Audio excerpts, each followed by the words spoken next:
Christmas ആഘോഷത്തിൽ ഗണഗീതം ആലപിക്കണമെന്ന ആവശ്യവുമായി BMS.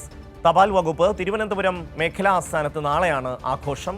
Christmas Carol ആഘോഷങ്ങളിൽ ഗണഗീതം ആലപിക്കണമെന്നാവശ്യപ്പെട്ട് BMS കത്ത് നൽകി. ഷീജ ചേരുകയാണ്.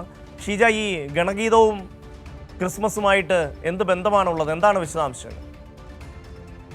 തീർച്ചയായും ക്ഷമ. അതായത് ഈ തിരുവനന്തപുരത്ത് തപാൽ വകുപ്പിന്റെ മേഖലാ ആസ്ഥാനത്ത് അവിടെ നാളെ ക്രിസ്മസ് ആഘോഷം സംഘടിപ്പിച്ചിട്ടുണ്ട്. ഈ ഒരു സാഹചര്യത്തിലാണ് BMS ഒരു കത്ത് നൽകിയിരിക്കുന്നത്. ആ കത്തിൽ പറയുന്നത് ഇങ്ങനെയാണ്. അതായത് ക്രിസ്മസ് ആഘോഷത്തിൽ ഗണഗീതം ആലപിക്കണം എന്നുള്ളൊരു ആവശ്യവുമായാണ് BMS ഇപ്പോൾ രംഗത്തെത്തിയിരിക്കുന്നത് എന്നുള്ള കാര്യമാണ്. അതിൽ പറയുന്ന ഈ രീതിയിലാണ് ആവശ്യം ഉന്നയിക്കുന്നത്. അതായത് വന്ദേ ഭാരതിന്റെ ഉദ്ഘാടന വേളയിൽ കുട്ടികൾ പാടിയ ദേശഭക്തി ഗാനം ആലപിക്കണം എന്നുള്ളതാണ് ആവശ്യപ്പെട്ടിരിക്കുന്നത്. ഇതിൽ നമുക്കറിയാം, വന്ദേ ഭാരതിന്റെ ഉദ്ഘാടന വേളയിൽ കുട്ടികളെ കൊണ്ട് ഗണഗീതം ആലപിക്കുന്ന അടക്കമുള്ള സംഭവം വലിയ വിവാദമായ ഒരു സാഹചര്യമൊക്കെ നിലനിൽക്കുന്നുണ്ട്. അപ്പോഴാണ് വീണ്ടും അതുമായി ബന്ധപ്പെട്ട് മറ്റൊരു നീക്കം ഇപ്പോൾ BMSന്റെ ഭാഗത്തു നിന്നും ഉണ്ടായിരിക്കുന്നത്. ക്രിസ്മസുമായി ഗണഗീതത്തിന് എന്ത് ബന്ധം എന്ന് ചോദിക്കുന്നതും ഏറെ പ്രസക്തമായ ഒരു കാര്യം തന്നെയാണ്. ഏതായാലും ക്രിസ്മസ് കരോൾ ആഘോഷങ്ങളിൽ ഗണഗീതം ആലപിക്കണം എന്നാവശ്യപ്പെട്ടുകൊണ്ടാണ് BMS ഇപ്പോൾ ഈ ഒരു കത്ത് നൽകിയിരിക്കുന്നത്. പക്ഷെ ഇതിനെതിരെ ശക്തമായിട്ടുള്ള പ്രതിഷേധം അല്ലെങ്കിൽ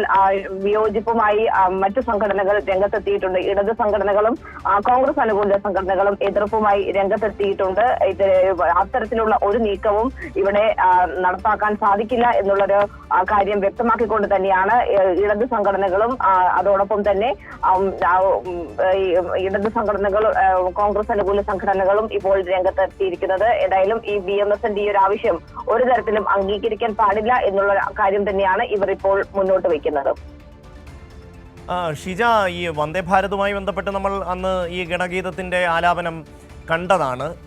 പൊതുവേ ഈ സംഘപരിവാറുമായി ബന്ധപ്പെട്ട എല്ലാ കേന്ദ്രങ്ങൾക്കും ഈ ക്രിസ്മസ് ആഘോഷത്തോട് വല്ലാത്ത ഒരു എതിർപ്പുണ്ട്. അത് വടക്കേ ഇന്ത്യയിലടക്കം പല തവണ നമ്മൾ കണ്ടതാണ്. കേരളത്തിൽ എല്ലാ വീടുകളിലും ഓണം പോലെ തന്നെ ക്രിസ്മസും ആഘോഷിക്കുന്ന ഒരു സാഹചര്യമുണ്ട്. അതിലൊരു ചെറിയ മാറ്റം വരുത്തുക എന്നുള്ള ഒരു ഉദ്ദേശമായിരിക്കാം ഒരുപക്ഷെ ഈ രീതിയിൽ ഒരു നിർദ്ദേശം നൽകുക. ഇവിടെ എതിർത്ത് ഇല്ലാതാക്കാൻ പറ്റില്ല. അതുകൊണ്ട് അവരുടെ ഒരു പ്രാതിനിധ്യം എന്ന നിലയിൽ ഈ ഗണഗീതം അവിടെ ഇരിക്കട്ടെ എന്നായിരിക്കും, അല്ലേ?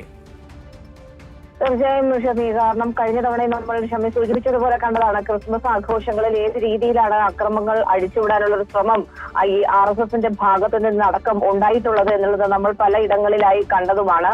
ആ ഒരു പശ്ചാത്തലത്തിലാണ് ഇപ്പോൾ അത്തരത്തിലുള്ള നീക്കങ്ങൾ കേരളത്തിൽ വിലപ്പോകുന്നില്ല എന്നുള്ളത് കണ്ടതിന്റെ അടിസ്ഥാനത്തിലായിരിക്കണം ഇപ്പോൾ ഏതായാലും അതുമായി സഹകരിച്ചുകൊണ്ട്, പക്ഷേ ഗണഗീതത്തെ അതിലേക്ക് ഉൾപ്പെടുത്തിക്കൊണ്ട് ക്രിസ്മസ് ആഘോഷത്തിൽ ഗണഗീതത്തെ ഉൾപ്പെടുത്തിക്കൊണ്ടുള്ളൊരു നീക്കം നടത്തുന്നതിന് വേണ്ടിയിട്ടുള്ളൊരു നീക്കമാണ് നിലവിൽ ഇപ്പോൾ BMS നടത്തിയിരിക്കുന്നത്. ഏതായാലും ഇതിനെതിരെ ശക്തമായിട്ടുള്ള പ്രതിഷേധം ഇതിനകം തന്നെ ഉയർന്നു കഴിഞ്ഞിട്ടുണ്ട് എന്നുള്ളതിൽ ഒരു തരത്തിലുള്ള സംശയമില്ല. നാളെയാണ് ഇത് സംബന്ധിച്ചുള്ള പരിപാടി നടത്താൻ വേണ്ടി തീരുമാനിച്ചിരിക്കുന്നത്. അതായത് ക്രിസ്മസ് ആഘോഷം ഈ മേഖലാ ഓഫീസിൽ, തിരുവനന്തപുരത്തെ മേഖലാ ഓഫീസിൽ നടത്താൻ വേണ്ടി തപാൽ വകുപ്പ് തീരുമാനിച്ചിരിക്കുന്നത്. അപ്പോൾ സ്വാഭാവികമായും നാളെ ഇതുമായി ബന്ധപ്പെട്ട് ഇവരുടെ ഈ ഒരു കത്തിനോടുള്ള ഒരു ആവശ്യം ഏത് രീതിയിലായിരിക്കും തപാൽ വകുപ്പ് ഇതിനുള്ളൊരു മറുപടി നൽകുക എന്നുള്ളത് ഏറെ പ്രസക്തമാകും. അത് അനുവദിക്കുന്ന തരത്തിലുള്ള നീക്കങ്ങൾ ഉണ്ടാവുകയാണെങ്കിൽ ശക്തമായിട്ടുള്ള പ്രതിഷേധവുമായി മുന്നോട്ട് പോവുക എന്നുള്ളത് തന്നെയാണ് ഇടത് സംഘടനകൾ അതോടൊപ്പം തന്നെ കോൺഗ്രസ് അനുകൂല സംഘടനകൾ ഒക്കെ തീരുമാനിച്ചിരിക്കുന്നത്.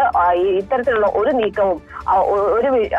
നീക്കവും അനുവദിക്കേണ്ടതില്ല എന്നുള്ളൊരു ആവശ്യം തന്നെയാണ് ഇവർ മുന്നോട്ട് വയ്ക്കുന്നത്. തീർച്ചയായും ഏതൊക്കെ രീതിയിലാണ് സംഘപരിവാർ കേരളീയ സമൂഹത്തിൽ വേരുറപ്പിക്കാൻ ശ്രമിക്കുന്നത് എന്നുള്ളതാണ്.